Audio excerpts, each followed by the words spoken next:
Hey, Nina, and welcome to the Tick Boot Camp podcast. Thank you.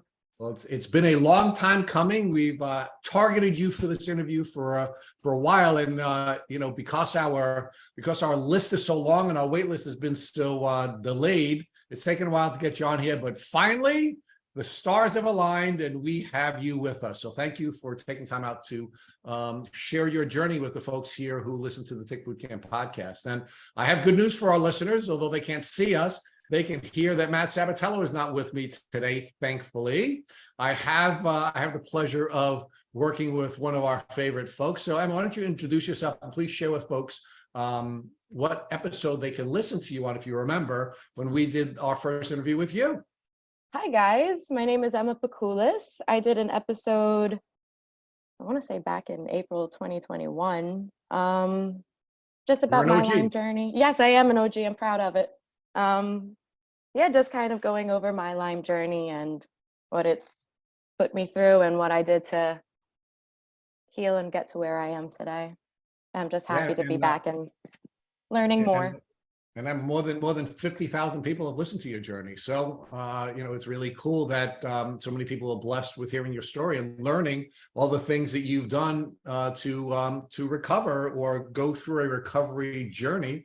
And then, of course, get to a point where you're healthy enough to co-host on this podcast pretty regularly. So it's really cool that you're doing that. So thank you very much. And Nina, you're going to have that same impact, right? And that's why it's really kind of you folks who are on this journey for nothing, right? You're not getting paid. Nobody's asking you to do anything other than just be kind, just share your journey. And Nina, it's really kind of you to do that and serve as a model for other folks who are on the earlier stage of their journey. So, Nina, while we do this, Emma's going to take you through your story, but why don't you begin by sharing with us where you currently live, and give us a little background about where you're from, because you do have New York roots, and we never like to ignore the New York roots with our guests. So give us that background so Emma can take you forward through your journey. Yeah, so my mom's side of the family is from Queens. They migrated from Ecuador to Queens, and I was only born there, but I grew up in Florida. So I'm like Florida raised, but yeah. As soon as I left high school, I just went all over the country, and I was pretty nomadic. And that's how I got Lyme disease. And then I came back to Florida, which is where I am now. And it feels really good to be back. Florida is a really cool place, and it feels like home. Wow. So how old were you when you moved to Florida?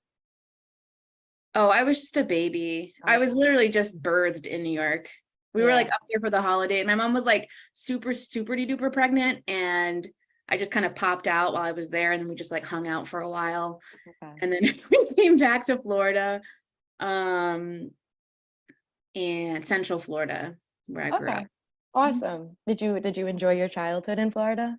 I did. It was super country. Well, right now with all the development, it's not that country anymore, but growing up, it was a little country. Yeah.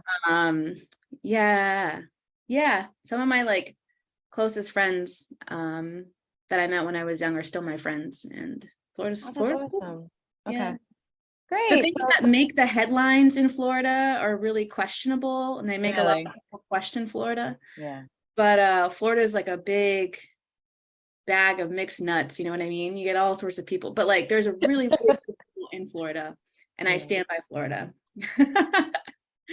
I mean, I hear you. I love Florida. I go as much as I can. Have you always been in Gainesville? Is that where you are now? That's where I'm now, and I haven't always been here. I used to come a lot when I was in my early 20s, and fell in love with it. And then when I moved back just 6 years ago, I moved to Gainesville because it's really nice. It's got lots of natural springs and rivers and it's easy to drive around. It's not crazy Central Florida. Okay. Awesome. Yeah. Nice. Okay. So growing up, were you outdoors a lot? You must have been. Yeah, my mom did everything she could. She was a single mom, and she was always working. She was always hustling, and she always made sure that I did stuff. She's you're going to go to horse camp. You're going to go to Girl Scouts. You're going to do this. You're going to do that. It was very much a part of my childhood, which I'm so grateful for. Like she really made that happen for me. And so I really do owe it to her. Like I love being outdoors. Like I've spent a lot of time outside. I love hiking. I used to build hiking trails. I worked on conservation teams. Like I really, really love being outside. And yeah, a lot of people in my like demographic or like, you know, don't have that, or maybe it's a little intimidating to be outside for such a long period of time, or like not knowing how to be outside and not having those outdoor skills. But like I felt like I was really inclined to learn it because of the exposure I had to it as a child. As a child growing up in Florida, have you heard about ticks? No, I never knew about ticks, not until I was up in Massachusetts. But no, it was just like leeches, mosquitoes, snakes. Wow. That's it. Wow. Okay. Wow. And you're outside. Growing up, were you like near the beach, or you were in more like marsh, wetlands? Yeah, I was in the swamp. Yeah. Okay. Yeah. I was like in the swampy woods behind neighborhoods. Wow. Pretty buggy, you know, lots of spiders and mosquitoes, but I don't remember ever seeing a tick. Although now people say that there are ticks in Florida with different diseases, but that's a whole other thing. All right. So when you, I have here you were 24 before you started experiencing any symptoms. So what was life like right before you started experiencing symptoms? Like just an idea. What were you working? Like 22, 23? Also, I was in my 20s, so you know, life is to be experienced. Yes. But what was life? Yeah, life was like unpredictable. Life was like, sure, I'll come by later, no problem. Or like, let's hang out. Like I was very much like, I was never an extroverted person, but I was definitely like more excited to do stuff. Yeah. And I had more energy for sure. Like definitely had more energy and less pain. I mean, like, yeah, that was sort of like my vibrance never went away. Like I'm still like, that's very much embedded in my DNA. Like I feel like I'm a very vibrant and loving and like fiery person. So that hasn't died down, but like the amount I'm able to give, you know, myself or my relationships or the world have like significantly, decreased. Makes sense. Were you working in your early 20s? Were you in school? I know you said you were nomadic. I'm very interested in your travels. I was always working. Didn't go to school or anything like that. I was just like working odd jobs. I was like landing random jobs, seasonal work and blah, blah, blah. Yeah. Okay. So then at 24, what was your first symptom? What made you know? What started showing up in your life that was out of the blue on your body? Yeah, well, I've found the tick. So I knew that it was Lyme disease. And it had completely, like, it was sort of like on my back near my armpit. And I was like coming out of the shower and I kind of noticed it in the mirror, but I touched it and it just fell. So it was like completely engorged at this point. And I knew where I got it from because a few days before that, I was like deep in the woods and was with a friend and they had found a tick, but they like caught it as soon as it got on. So I was like, oh, it was from that day. So in my head, I was like, okay, this was from like 2-3 days ago.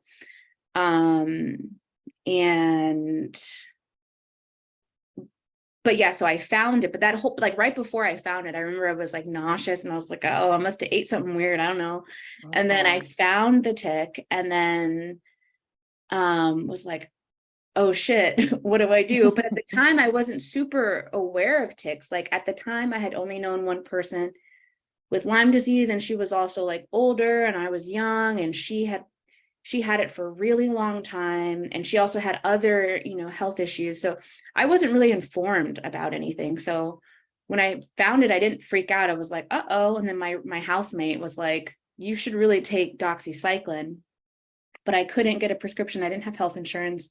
Of course, he's like a hoarder, so he had it, but it was like, but it was like expired or something. And he was like, here, take this. And I was like, okay. So I took the dose that was recommended, but I think I went beyond the 72-hour window. But I felt like crap. Like I was nauseous and I was like fevery and I had chills all over my body for like a week. Okay. Wow. So it was pretty immediate after the tick bite that symptoms began. Yeah. Wow. Okay. And then how long did you do Doxy for? 72 hours? Yeah. Okay. And how do you remember how the Doxy made you feel? It made me feel worse. Yeah, I had never been on it's an antibiotic, right? Yeah, it is. Yep. I had never been on an antibiotic before, pretty sure.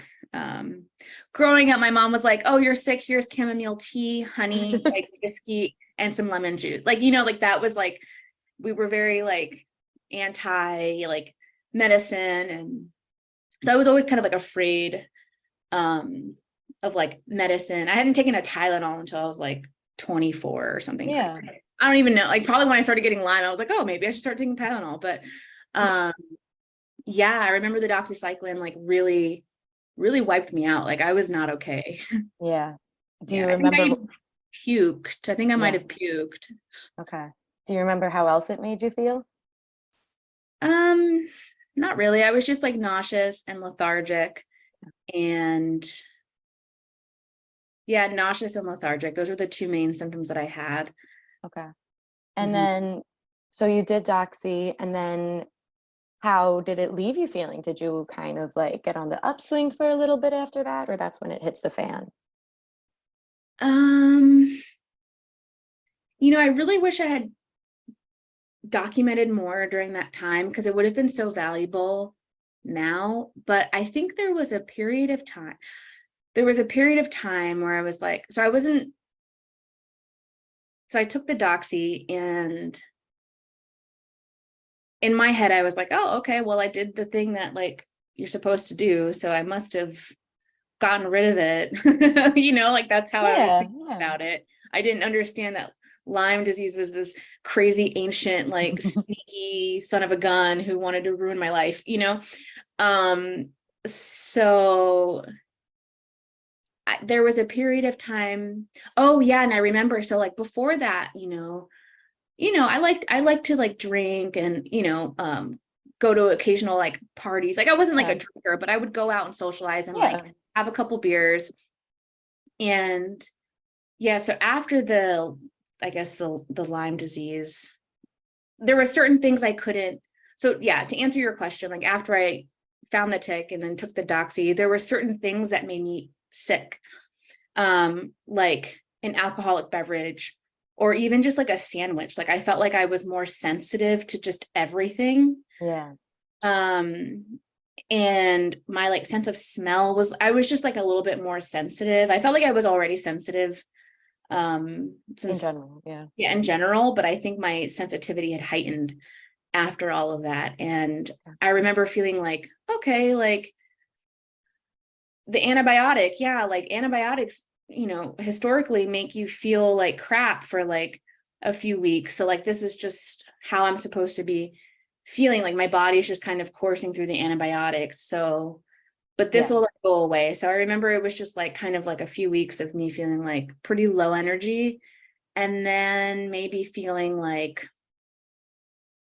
okay, like Stella got her groove back, like I'm gonna keep going. Yeah, I don't know at what point I started having more of the intense pain. I feel like maybe a year went by where I was like managing and it wasn't super horrible. Okay. Yeah. Was there a point where you were like, okay, this can't be the Doxy side effects or anything anymore? It was like a roller coaster, and like over time, you might know, but like over time, like my perception of pain started to like swing. Even to this day, I'm like, is this a good day or a bad day? I think for someone who doesn't have like Lyme or chronic illness, this might be like the worst day of their lives, but for me, this is like a pretty okay day. So I think like my gauge for like what was normal was starting to like be clouded, dissolve, and I didn't know what was normal anymore. Yeah. Yeah, so I think I was just like sleepier than usual for like a few years before I was like, uh-oh. Okay. So until you were like, uh-oh, you were just managing, still working odd jobs, just living your life, having your friends, going to your parties. And so, no, because I get it. Because you don't, sometimes like for me, I didn't know anything was wrong until I had a beer one day and I was in a brain fog for a week. And I was like, that's not a hangover. Like, yeah. So were you sensitive to anything else? Were you sensitive to the sun? Were you sensitive to temperature? It was food and alcohol. Yeah, it was just like food, alcohol, like smells. It started to like increase over time. Again, I've always been pretty sensitive in general, but like I think the biggest thing that I noticed was like I was super tired. Like I was just so tired. And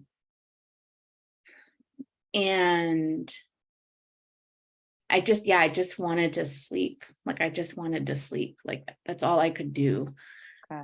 Yeah. And then I had a pre-existing injury from years before that where I had I just like, it was like an overuse injury on my shoulder. And I'd injured it, and then the pain was just like gone for a long time.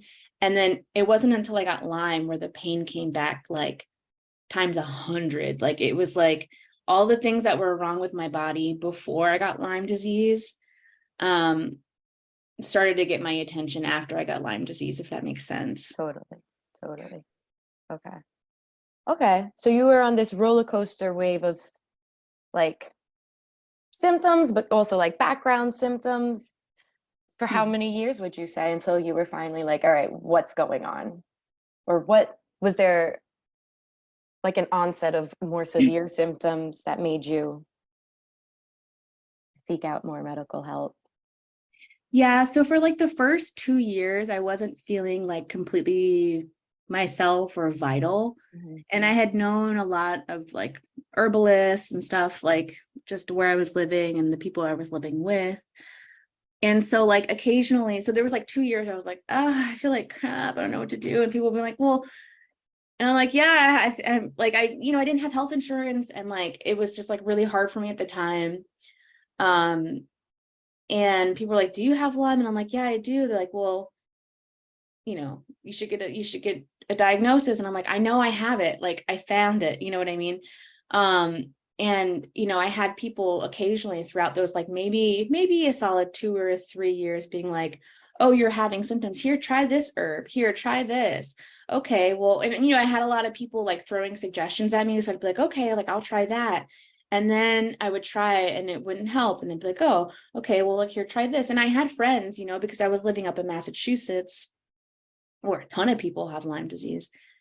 And so I had my own like little network of people being like, who were on the same boat as me. Like, yeah, I'm pretty sure I have Lyme, or I do have Lyme. And I've taken the route of like going through all these doctors and stuff and haven't had any success. And so in my head, I already have the history of not trusting doctors.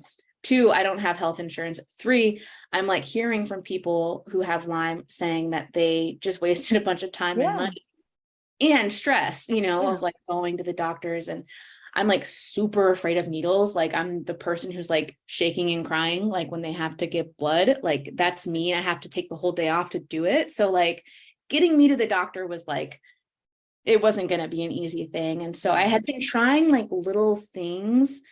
I had completely stopped eating certain food items. And I was like, oh, that seems to help for a while. And I'm like, oh, my symptoms are back. So clearly that's not it. So then I'd start eating bread again. And then start like just having like a mixed matchy kind of approach to how am I going to feel better. And then just being like, okay, I guess this is my new normal. And I'd say it was like that for the first few years. Okay.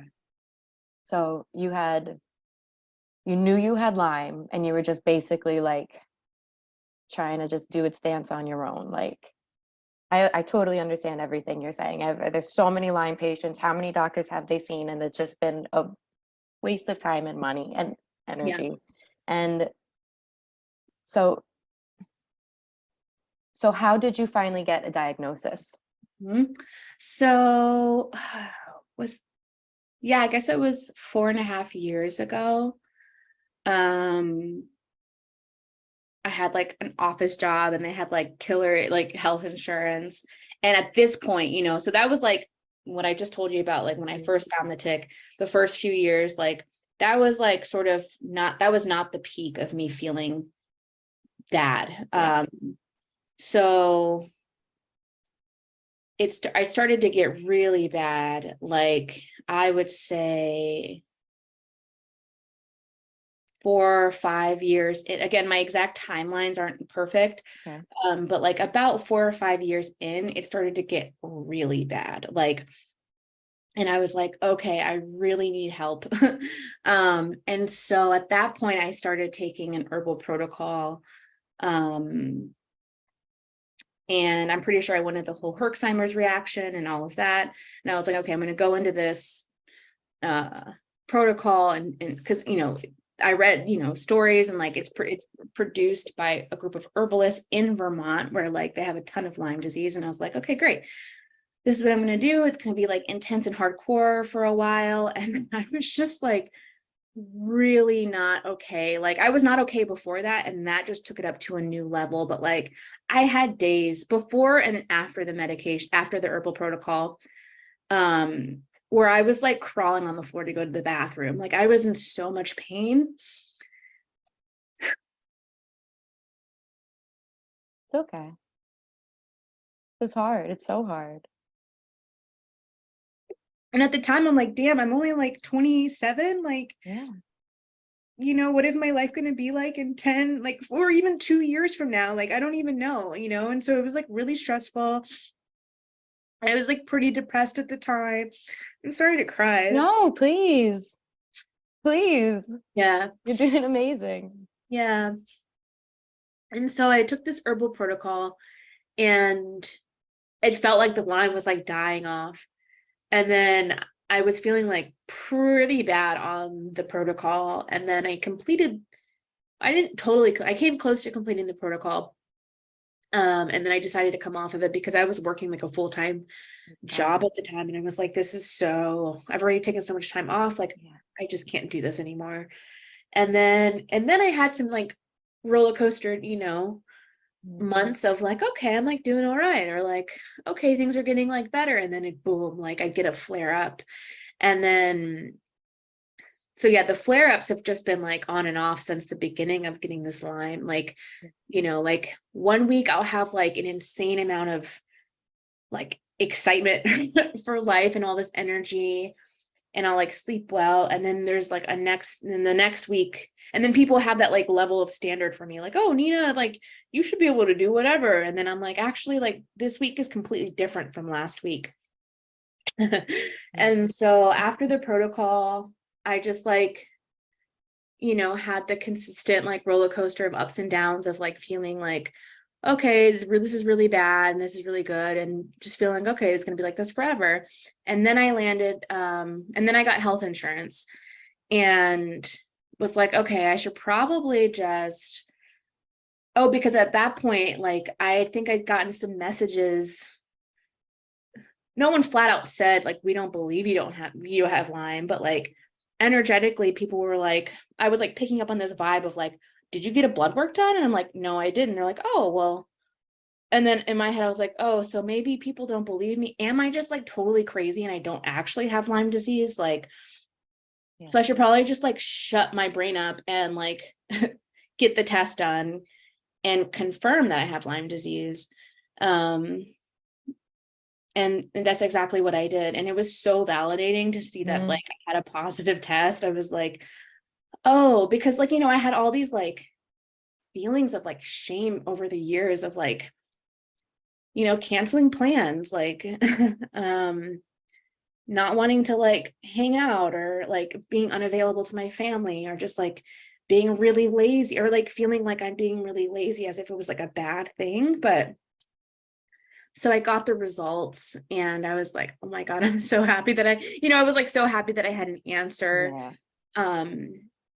And a diagnosis, but it was also kind of like, for a moment there, I had a little bit of faith that the doctor would be able to help me, but it seemed like actually they don't, I mean, at least not in Florida anyway, because like Lyme isn't super present in Florida. So none of the doctors I talked to were able to really offer any insight or even make any like basic suggestions about anything. And so I was like, okay, I guess I'm on my own again. And they wanted to do a bunch of testing on me, but that required more needles and more uncertainty and just like more time and more money. And it's not like they gave me a lot of confidence, and they weren't like, well, we're going to do this and then that'll like lead to having an answer for this diagnosis. Like, it didn't really help. They didn't give me a ton of confidence that like taking the next step was like a good idea. Yeah. So you sought out the herbalist prior to the diagnosis or after, the one that did the herbs with you? I did the herbs before. Okay. Can I ask why you stopped? They were just too intense? They were so intense. Yeah. They were so intense. It really intensified. I could find the protocol if you're really interested in what the ingredients were, but it was like knotweed, cat's claw, like dandelion, a couple other supportive herbs for the liver, because it was like, we're going to be like pushing this Lyme out. We need to support the liver. So it was like a whole complete like complex of herbs to support your body. But I think my body went into Herxheimer's reaction. Yeah, it probably got overloaded. And I just like I was like, okay, this is good. It's like, I'm going to handle this. I'm going to like deal with this for a while. And I just couldn't. And then, so yeah, that was the first treatment I did, was the herbal protocol. And then the second thing I did was get the lab work and speak to Western doctors. And then, wasn't able to get help. And now I'm on a whole other path. Okay. So can I ask, and you can say no, what your symptoms were at the time of the herbalist that made you go seek him or her out then? The first time? Yeah. Yeah. So my symptoms from the herbal protocol was a heightened flare up. Like, it was very like reminiscent of like a flare up that I am very familiar with, but it was like a flare up like times 1,000. And so for me, what that looks like is like every tiny little like joint in my body feels like it's on fire, and it feels like I'm moving mountains just to pick up like a toothbrush, is like how it felt. Like every movement felt agonizing. And when I have my Lyme flares, that's still what it feels like, but just less intense. And now I know what my triggers are, so I can sometimes manage it. But yeah, so the herbal protocol was those symptoms intensified. So the deep ache, the fevers, the chills, the like aches, it hurts to move. Did you have any neurological symptoms? Can I ask? I'm not sure, but I did have a ton of mental fog, and I still do when I have a flare up. So it's like someone's talking to me and I just like, I don't understand, or I'm trying to process a thought and I can't fully, I don't understand what's going on. Is how it feels. It feels like what's happening, it's like a very lost feeling, which is pretty anxiety producing. Totally. Yeah. So yeah, it was a lot of mental fog and like agitation. Yeah. And pretty depressing. Okay. Did you have any GI issues? Stomach? I did not. Okay. Yeah. But it definitely affected you physically and mentally Holy moly. Yeah. Yeah. And when you got tested for Lyme, did your doctor test you? Do you know if she tested you for co-infections? She did not test me for co-infections. And at the time I didn't know about co-infections, but I should get tested for co-infections, right? It seems like a good idea. Maybe, I don't know. Who knows? It's all a blur. Yeah. Okay, so you did the herbalist and then you got your Lyme diagnosis, and these Western doctors wanted to do further testing. And where are you now? Yeah, so where I'm at now, so the doctors wanted to do more testing. They weren't giving me a ton of confidence. And so I sort of tried to go through like a phase of acceptance, of thinking like, okay, this is what it is. Like, what do I know? Like, what tools do I have to like help me like manage my stress? And at the time I hadn't really identified what my triggers were, because I was just like having flare up after flare up after flare up. But after that, I really started to like take a look at what was happening in my life before a flare up. And I also started seeing an orthobionomist. It's like a body worker. I don't know if you've heard of it. It's amazing.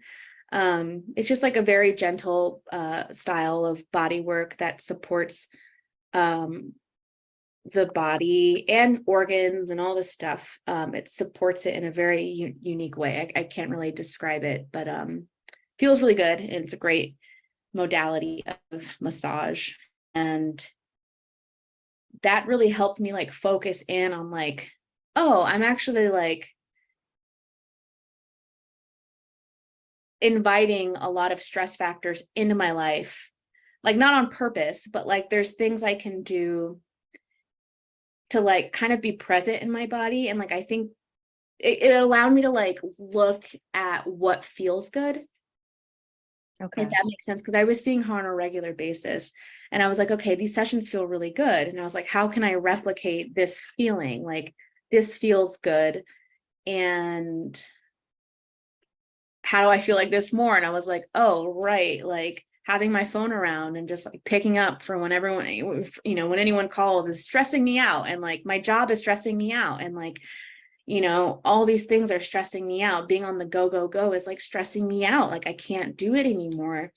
And so I started to just like I quit my job and I just like couldn't do it anymore. I was like, I have to go. And so I was starting to pay attention to the things that were happening in my life before the flare-ups and trying to just accept. At this point, I'm not like drinking, or I'm paying real close attention to like my food and diet. And I'm like researching nutrition and just really trying to formulate a plan that worked for me and just like experimenting. Sorry, my dog. It's okay. And I forgot what I was saying. I'm sorry. No, it's okay. You were figuring out what stressed you out before a flare. You were doing your food and diet. Food and diet, and really trying to be preventative about stress factors, because there was a big relationship between stress and a flare up. And it was like I was so sensitive at this point from my Lyme that like if I had like a stressful phone call for like 2 minutes, it would like ruin my like next 3 days. Like my nervous system is still so fragile. So like I really had to like mitigate those things, right? So it was like, oh my God, so-and-so is calling me. And I know like that is really going to trigger stress in my body. And I had to start like weighing the pros and cons, like, is it worth it? And I'm like, actually, no, it's not. Like, and so like really trying to just like cut the fat, and like only say yes to things that actually like obviously you can't do that with everything in your life because like capitalism is Obligations, yes. yeah. But for the most part, there was like a lot of things that I was able to start pushing out of my life and saying no to.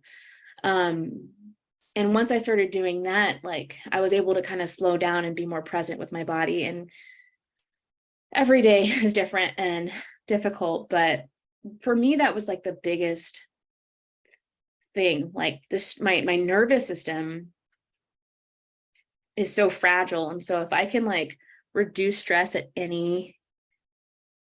any angle, then I'm just going to do it. Yeah, totally. What were you focusing on with your diet? Are you still focusing on? Always focusing on food. It's really hard. Food is hard. It's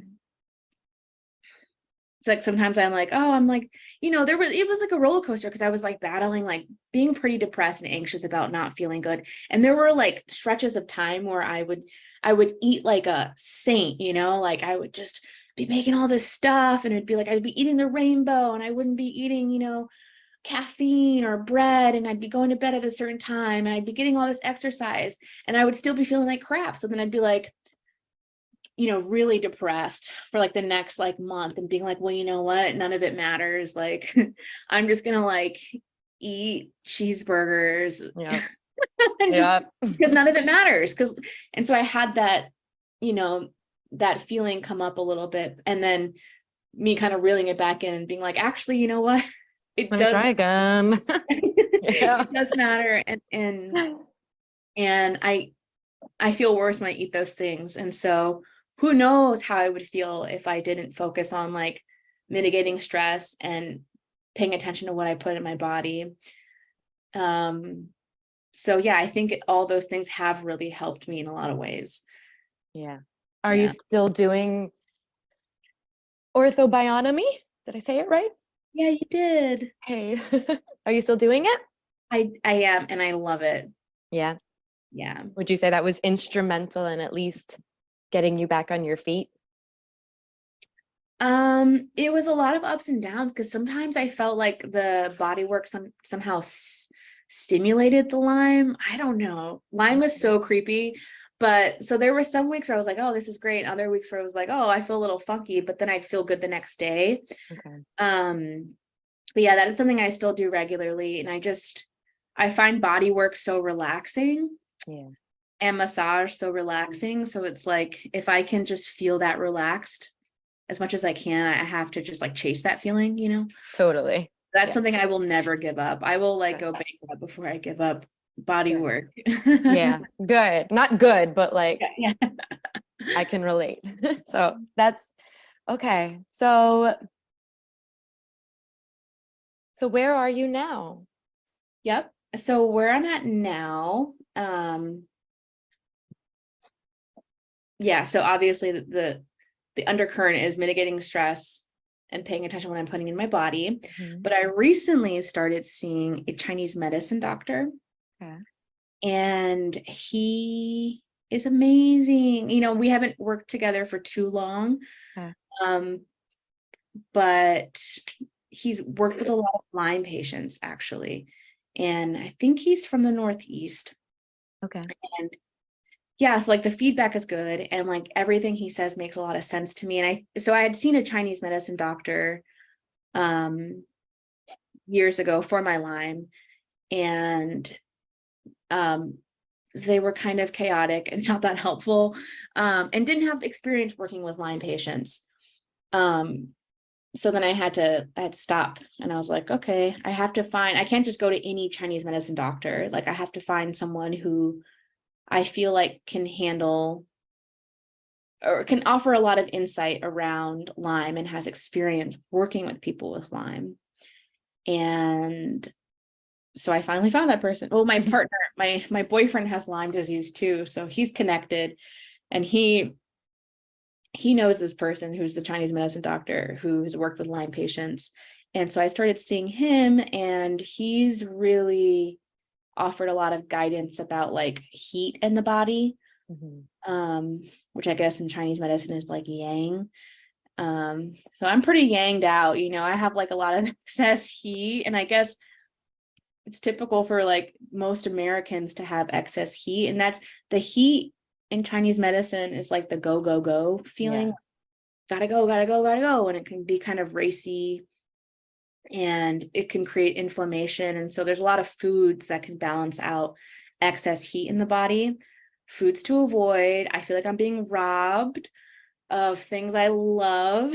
So I've cut out garlic and onions. Oh and my God. the train I'm on right now. And I actually feel like my energy level is just a tiny bit more stable. Like I actually feel more stable. And he has me on an herbal protocol too. That's less intense, you know, as the one I was doing a while ago. Okay. But so that's what I'm on right now. And yeah, trying to get enough beauty rest, pay attention to what I eat, and reduce stress. I mean, that's like, yeah, I mean, but I'll try anything, like any like alternative type medicine for Lyme. Like I'll go ahead and try it. Have you, how long have you been doing this herbal protocol?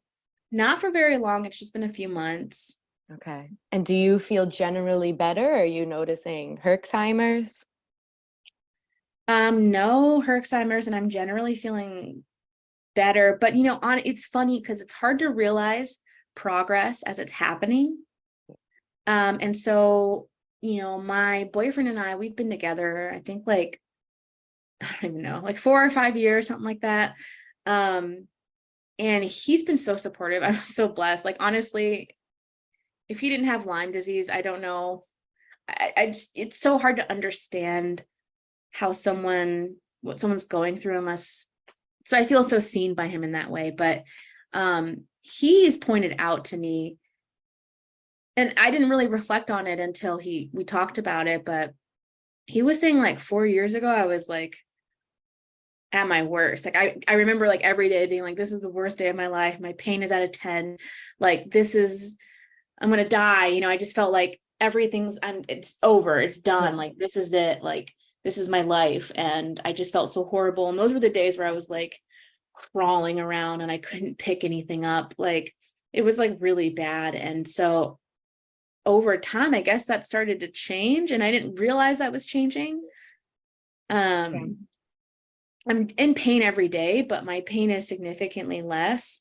And I forget to like appreciate that. But I think I have made progress. I've made a ton of progress over the years. And I needed someone to point that out to me. Like, hey, you're actually doing good, kid. Yeah. Aw, that's very good that you support each other at that. It's so important that you feel seen and heard at home and in your relationship.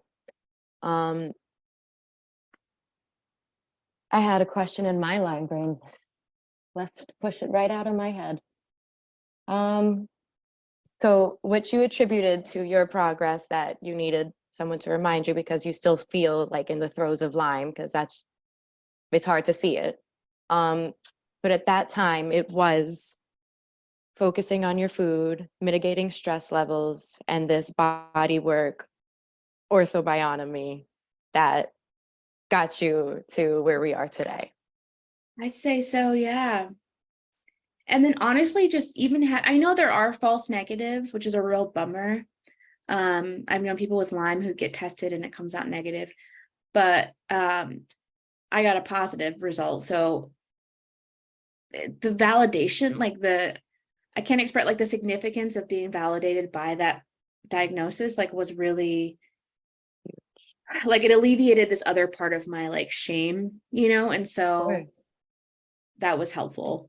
Instead of being like, am I crazy? I should feel better by now, blah, blah, blah, blah. Yeah.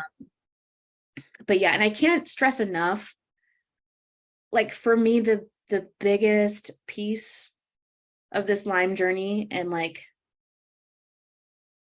yeah, of this Lyme journey is really reducing the stress.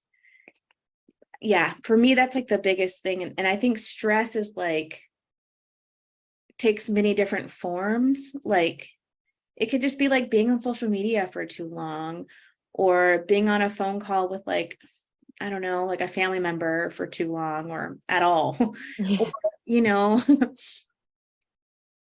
Yeah. no, there's like just so many like little stress factors, like maybe not going to the grocery store right now because there's traffic, like, and I don't want to sit, like, there's just so many stress factors. And to me, that's been the biggest source of relieving stress is avoiding those things. Yeah.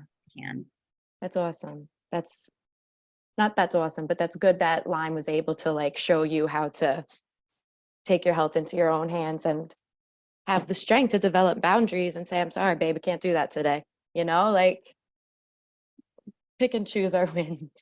But so where would you say you are now compared to when you first got bit?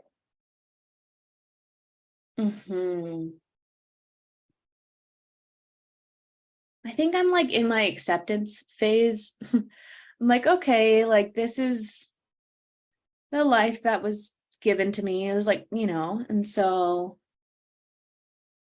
it's hard to say where I was mentally when I got bit because I was so young and that was so long ago. And when I'm, you know, when you're really young, it depends on who you are, but when I was really young, I thought I was like impervious, you know, like I was kind of a wild child, like, you know, like I thought that, oh, like if I'm not feeling fine now, I'll be fine later, like things are going to be fine. But then I soon realized that that wasn't the case for me. So yeah, so I think when I got bit, I was under the impression that like, okay, this is temporary. And then as I realized it wasn't temporary, which happened over the course of many years, led to a lot of anxiety and depression and like isolation. Yeah. And now I'm more in the phase of like, okay, this is the hand I've been dealt. What can I do to live my life? Yeah. And enjoy my life. Yeah. Okay. Do you plan on going further with treatment? Are you going to still stick to this herbal protocol? Do you plan on doing co-infection testing? Co-infection testing, that's a really great reminder to do that. This Chinese medicine, traditional Chinese medicine doctor that I'm seeing is really amazing and has offered so much insight so far. So I'm going to just do whatever he tells me, and see how that goes. Yeah. Can you, I got it, babe. Can you share the herbals that are making you feel a little better? I don't know the Chinese names. I can't even pronounce them. Okay. And even if I did, it's so custom, you know, like the way they do traditional Chinese medicine doctors treat clients is like taking pulse, looking at your tongue, asking you a million questions about like, you know, lifestyle, GI stuff, like sleep patterns, like childhood stuff, like eating habits, like location, like where you live. Like there's so many different factors. So like the blend that was made was completely customized to me personally.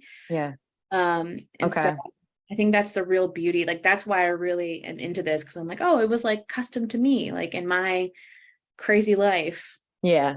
No, that's awesome. So would you consider antibiotics in the future? I would need to meet someone who had Lyme for a long time.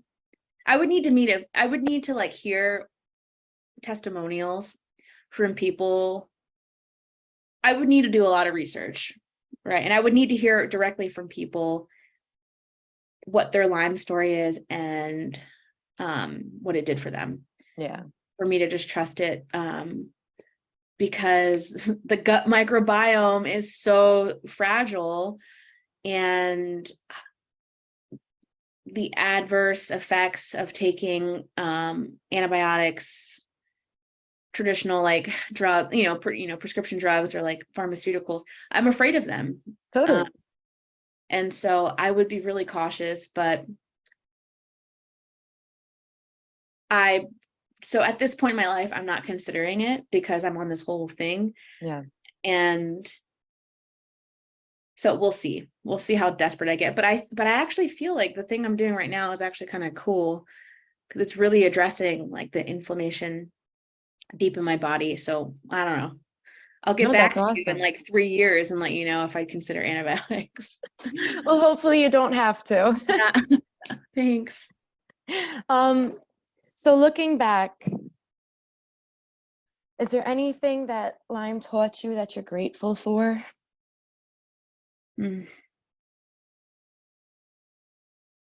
Lyme showed you about yourself, your strengths, your weaknesses, what you'll tolerate, what you can and can't do. Yeah, I mean, it's amazing, like having Lyme for as long as I've had it. And it's been a really intense battle for me and for so many people, obviously.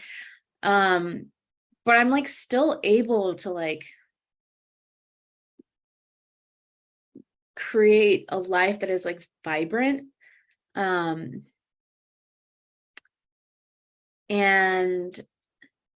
yeah, I'm always proving myself wrong because like, I have those moments where I'm feeling like really like, like I'm really depressed about this. And then bam, I get like this wave of creative energy being like, you can just enjoy this. And then I really enjoy that like creative burst, and then, yeah, so it's like, it's interesting that I can still tap into that through the pain. And I feel like I've also connected with people in a really deep way. And I have a lot of compassion for people. I've always had compassion for people, but I have like a newfound like, oh, okay, like people are really struggling out there, whether it's Lyme disease or something else. Yeah. Yeah, and it's really helped me with like, so I practice like minimalism now. And that was really, I would really like, I owe it to, a few different things, but I'd say having Lyme is a big reason why, because I get so fatigued with like decision making and like running around. And I'm like, I need my home to be like super accessible and I need it to be easy to navigate. And like, I can't afford to like run around not being able to find something. Like that's just not in my capacity. And so I really minimize my stuff. And because of that, I've curated a really fun, calming kind of home. It's vibrant, it's colorful, but it's like very like soothing. And I think I really took my domestic lifestyle to a whole other level because I spent so much time at home. I spent so much time in my bed for so long. Yeah. Yeah. Wow. That's beautiful in itself, just being able to make your home beautiful and more tailored and customized to you and your life. That's a really refreshing perspective. I haven't heard of that with Lyme, but I could totally absolutely picture like the ease that comes with that. So that's amazing. I have a couple of things I wanted to discuss with you. The two of you are having such a beautiful conversation that I hate to interrupt, but you've shared some things that I think are really powerful here that I'd like to highlight. And one of the things that I'd like to highlight is the important role that your partner has played in your journey. And I'd like to also add to that one of the things you said early on in this conversation was that you would wish that you had taken some notes or you had journaled some of the early symptoms.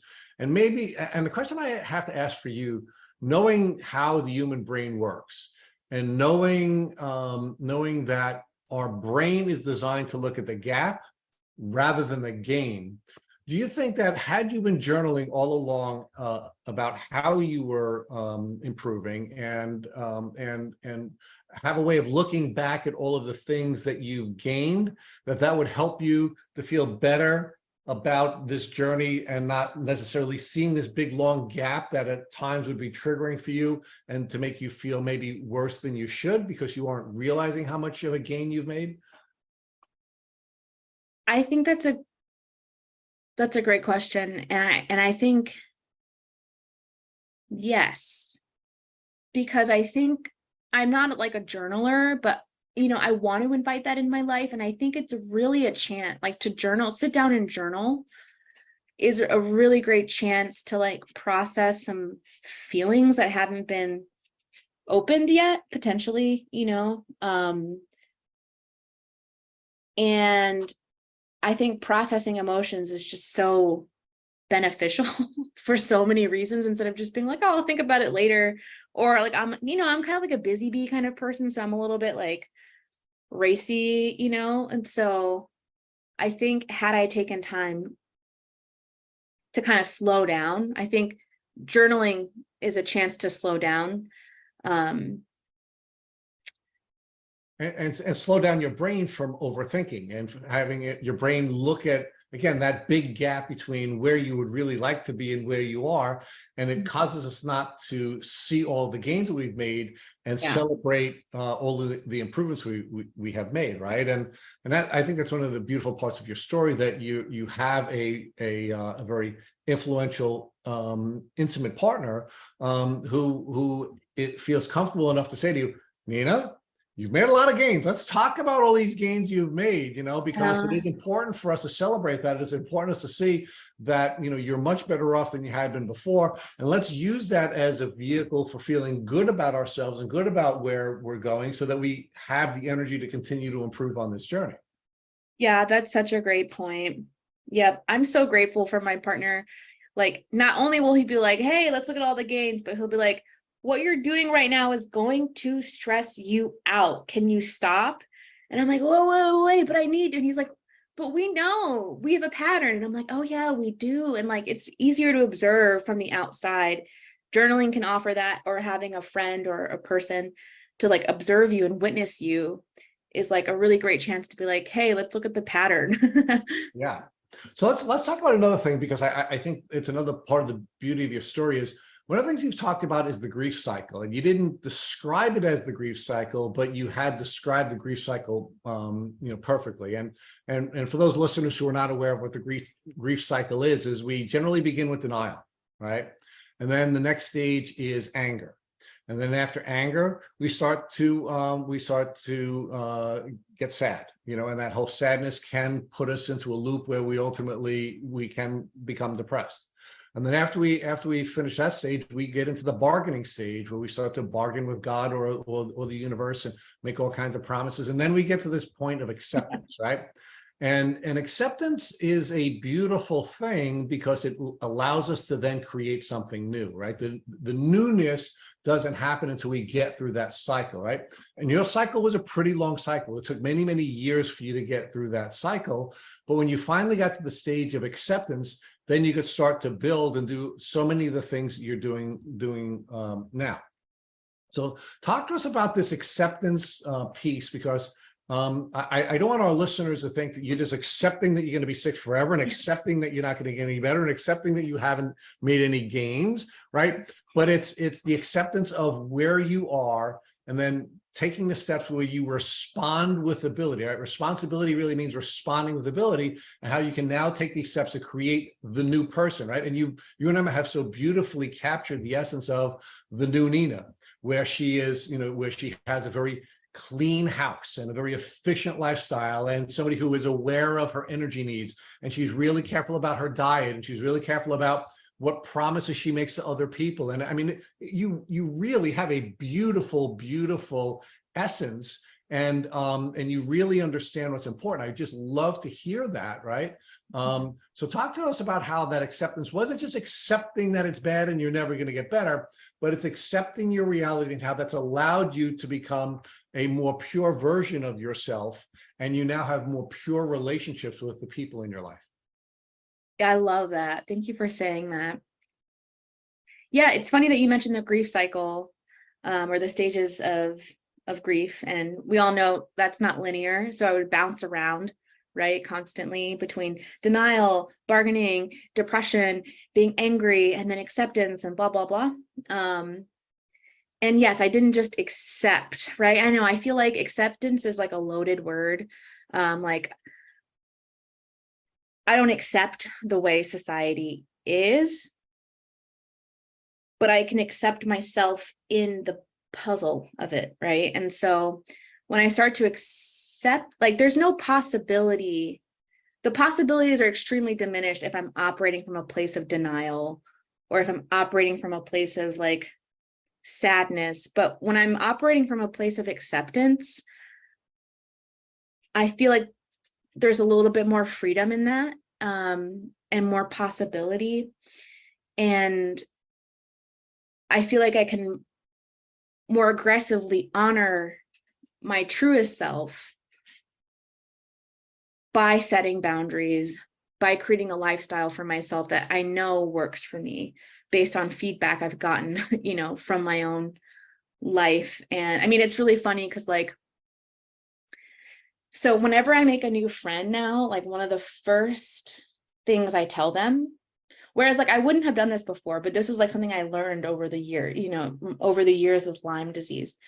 But now what I do is I just send them a text message because I want them to have it in writing. I don't want to have to worry about how I'm going to say it or if they're really listening to me or whatever.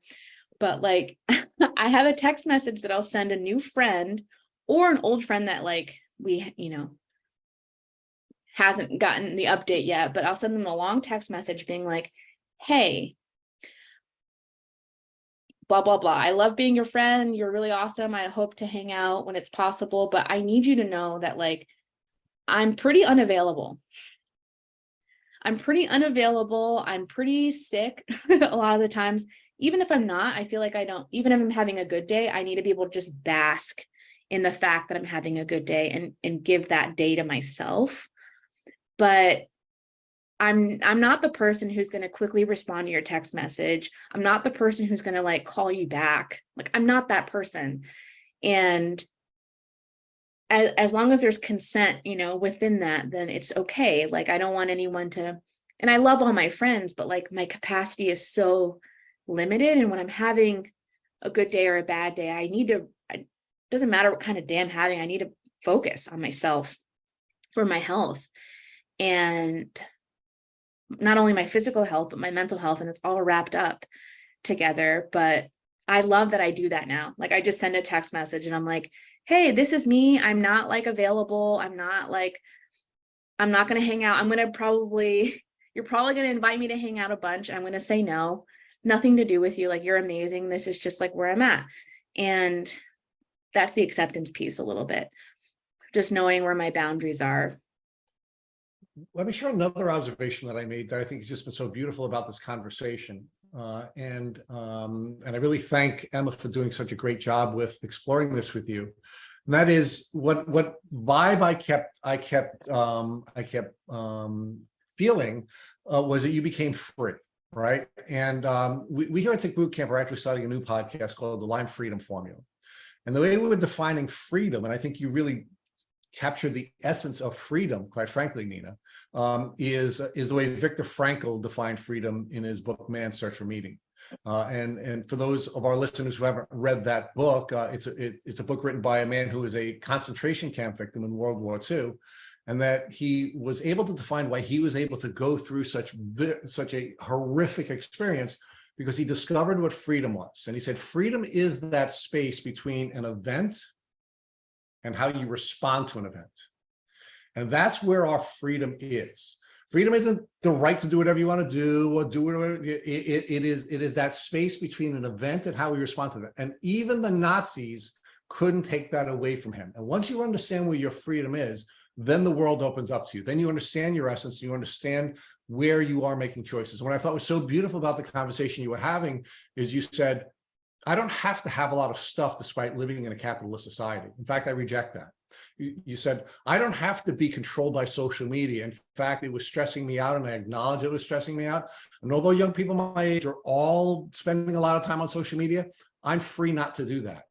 You said, and you really articulated this really beautifully, I am a social person. I understand as a social being that I'm going to have interactions with other people, but I'm free to let them know what my limitations are. And I tell them that in writing, so that there is not any misunderstanding and people aren't calling me any names or, you know, some of the things that might happen, right? So what you have both beautifully done together is defined how your acceptance was not accepting that you will be sick forever. Your acceptance is accepting who you are and what freedom is, and living your essence in a very free space. So give me your reaction to that, Nina. Did I hear all that right? Yes. Yeah. And yes. Yeah, having control over the essence of freedom in my life. Over everything, right? I mean, literally over everything. You are free from capitalist restraints. You are free from having too many possessions, which, by the way, when you have too many, they end up possessing you. You are free from social constraints. You're free from social media. You are just living the life you want to lead, right? Well, yeah, I mean, definitely not free of, I mean, like, yeah, I make poor decisions, right? But those are separate from my, like, I have moments where I'm like shining, but then I have moments where I'm like on social media for way too long, right? And then now I have a dog who I love very, very much. And of course, most of the stuff in the house is hers now. She has, you know, but it's for her and it's for her health and it's things she loves. So it's just funny, but it's all relative. And well, I don't know if I don't know if it's all relative, but I do think taking control and accepting who I am as a person has been the most liberating thing I could have done for myself. And just, yeah, knowing what works for me and inviting that into my life is so nice. Like I think I said earlier, like I don't love to sit down and like read a full novel, and I don't need to feel guilty about that. But what I can do is just like do something else that brings me pleasure and joy. Right, and you're in touch with your feelings, which is sort of the last piece that I wanted to observe, right? And it's one of the things that Emma really can beautifully explored with you, which is you understand that nothing's either good or bad. You're just going on the experience and you're learning through this journey, and you're learning how to read your body signals so that you are in a position where you're making good choices that are serving you rather than undermining you, regardless of who's encouraging you to take whatever step you want to take, right? So emotions are powerful things, not to get you caught up in a loop. And you had some challenges where you were dealing with some depression and some of those kinds of things. Yeah. But once you finally got, again, to this place where you were in a place of acceptance, you understood what your emotions were. You understood what all these experiences were. You showed yourself grace on many occasions, even when you're spending a little too much time on social media, which, by the way, we're happy with that because we would have never found you if you weren't there. Thank you for being on social media. By the way, you're talking to a guy who never had any social media until we started Tick Boot Camp, because I just thought it was a horrible tool. And I now see the beauty of it, right? I mean, the three of us would have never met, but for social media, right? So exactly. It can be a tool for good for people who are free and looking to connect with other people who who are of the same spirit, right? So why don't you talk to us a little bit about that piece of this experience that you've had, and how being in touch with your emotions and understanding that they are tools for you and not something to sort of keep you down, that your emotions became a very powerful part of your essence. Yes. So I think, excuse me. Yes, I think what you made a really great point of like,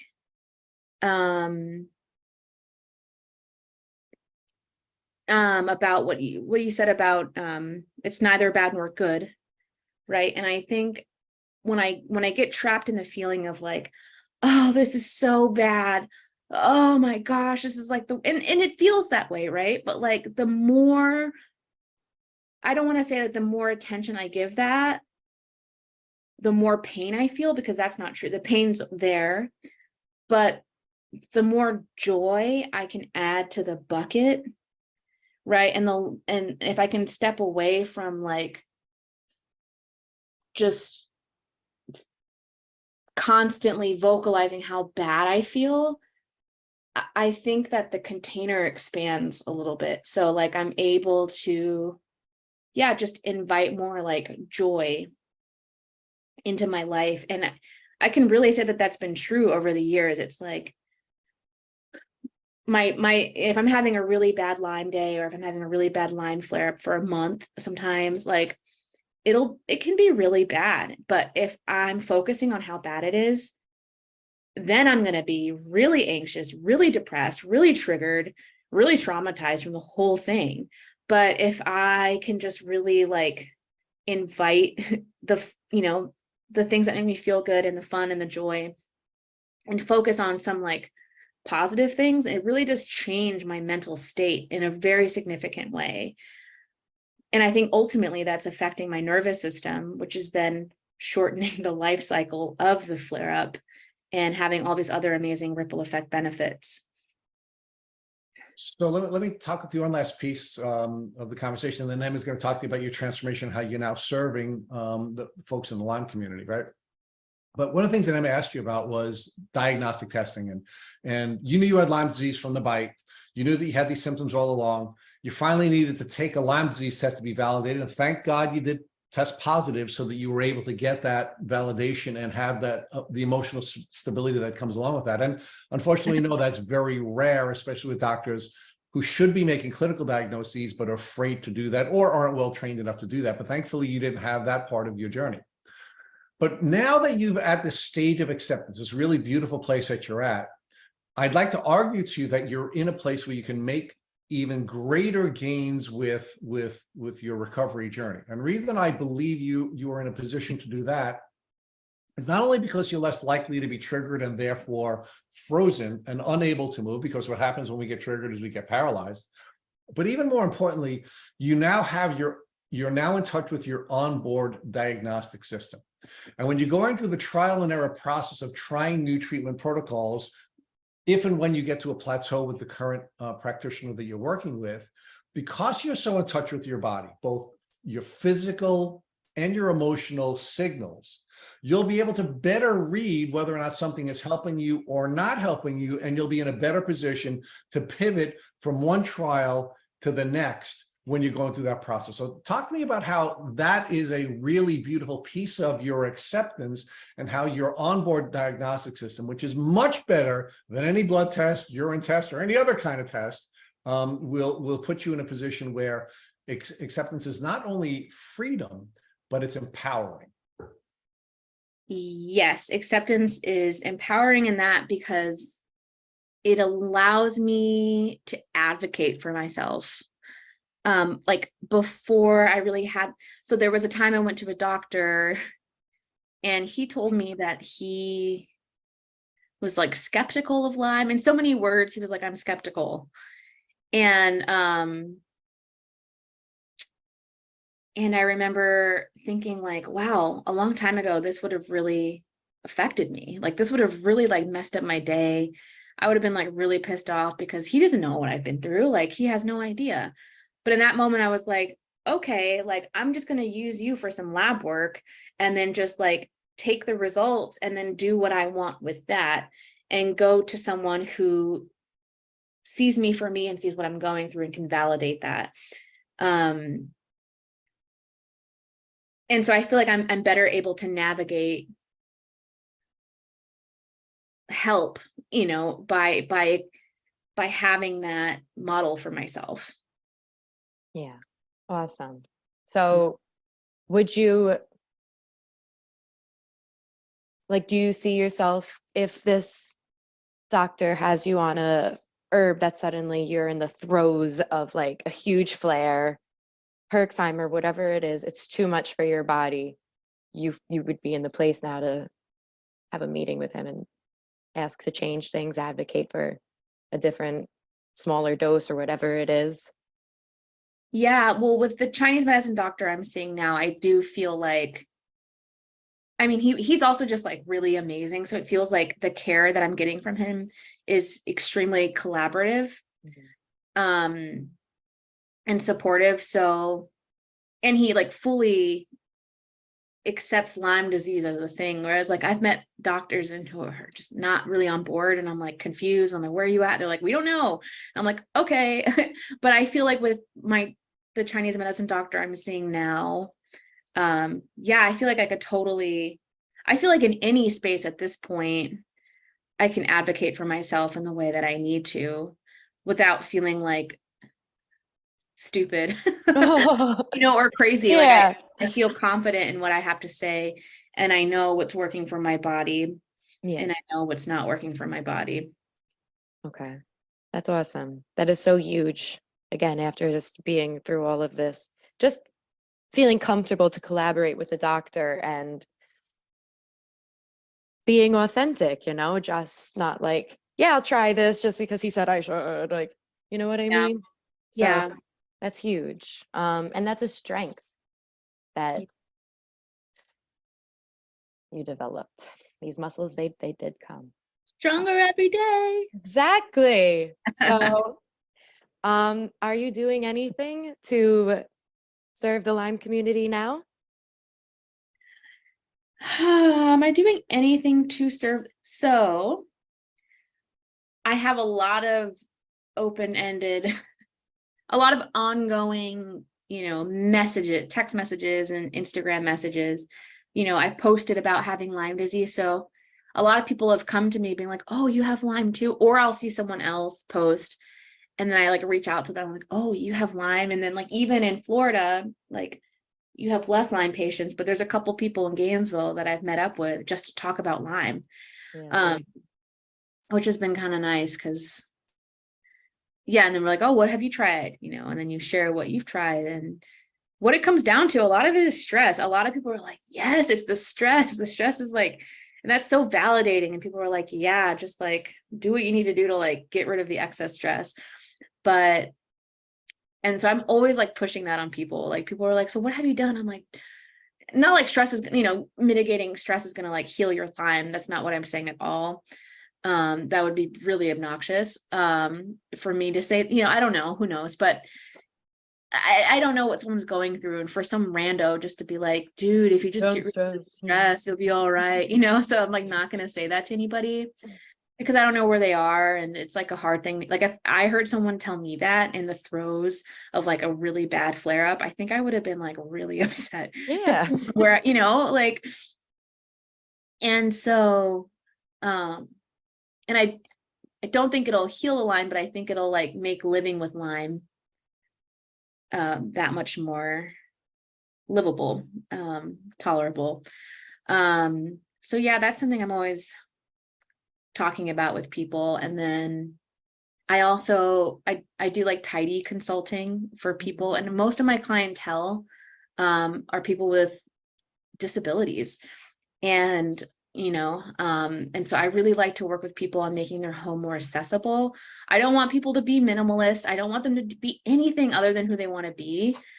But when people start coming to me and saying, I'm so stressed out and I have, physical limitations or whatever, and I'm like drowning in stuff, I'm like, well, how can we make your home more accessible? And so I've worked with a lot of patients on that. And I love, not patients, clients, speaking of patients as if I was a patient at the doctor, but no, I worked with a lot of clients on making their home more accessible. And to me, that's such a valuable gift. And I really want, if people want that for themselves, and I want it for them. So yeah, I don't know. No, that's so big. Just that it's taking something that you learned right there in your big Lyme journey. Oh my God, this is too much for me. I cannot. Your home needs to be your sanctuary, no matter what you have. But something like Lyme, some type of illness, disability, you need to feel safe at home. And if there's an overwhelm, a mess, that's just amazing that you were able to take that lesson and convert it into a tool to help others. So that is an absolute way to give back right there to any community, but also the Lyme community. And interesting enough, before I found that tick and before I got Lyme, I was managing livestock at a farm in the country in Western Massachusetts. And there was a neighbor who had Lyme disease. This was before I knew about Lyme. This was before I had Lyme.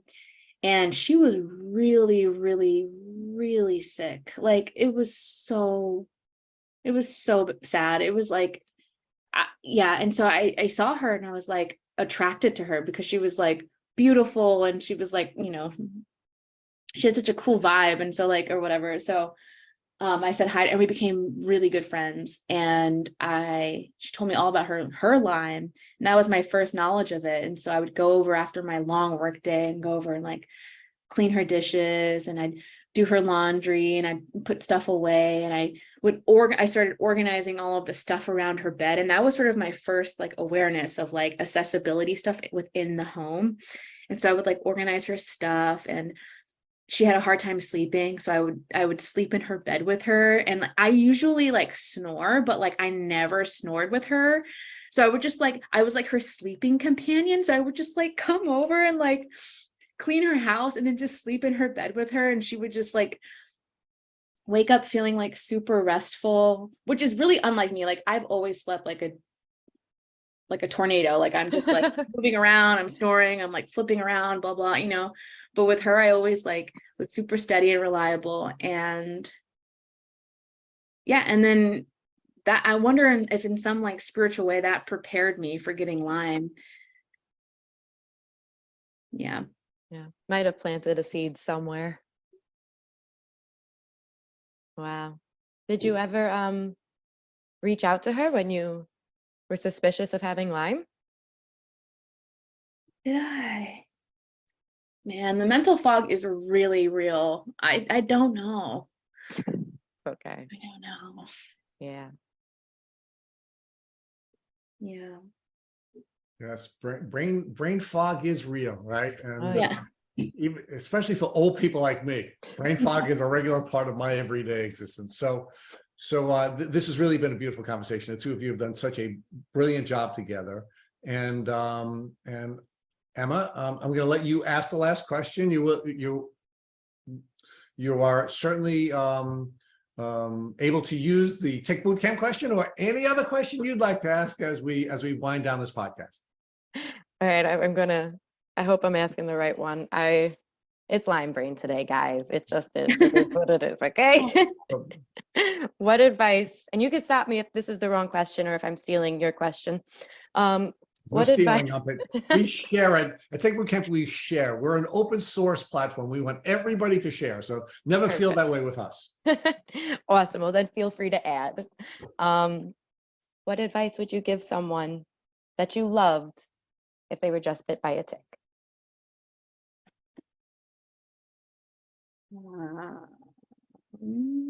Yeah, I don't know. It's weird because I expressed hesitation with antibiotics, but you know, I have heard that if you catch it within the 72-hour window, you can stop it. And then after that 72-hour window, it becomes real risky. So with the knowledge base that I have right now, which could be very amateur, you know, I don't know, I would probably say get the antibiotic, right? Get the antibiotic,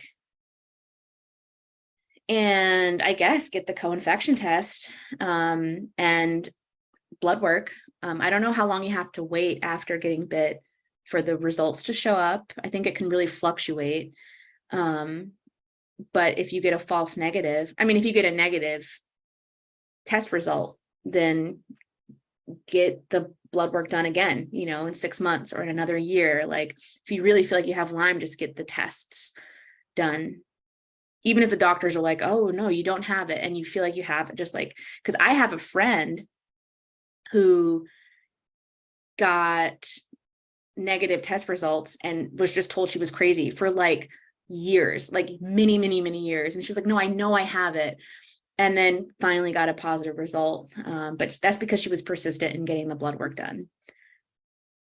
So Nina, one of the things that I want to offer to you and to all of our listeners is the Tick Bite Blueprint we have on our website at Tick Bootcamp. What we've done, Nina, is over the course of now many years of doing these interviews, but even before we started these interviews, when I was on my journey not to get sick, we had interviewed many people, and we allowed this crowd to ultimately source a step-by-step guide for folks who get bitten by ticks. So I want to strongly urge our listeners, and I certainly want to strongly encourage you, Nina, that if anybody in your family who's ever bitten by a tick, there is a free step-by-step guide on the Tick Bootcamp website called the Tick Bite Blueprint. Amazing. Woohoo. Ooh. So important. Watch out, Lyme. That's right.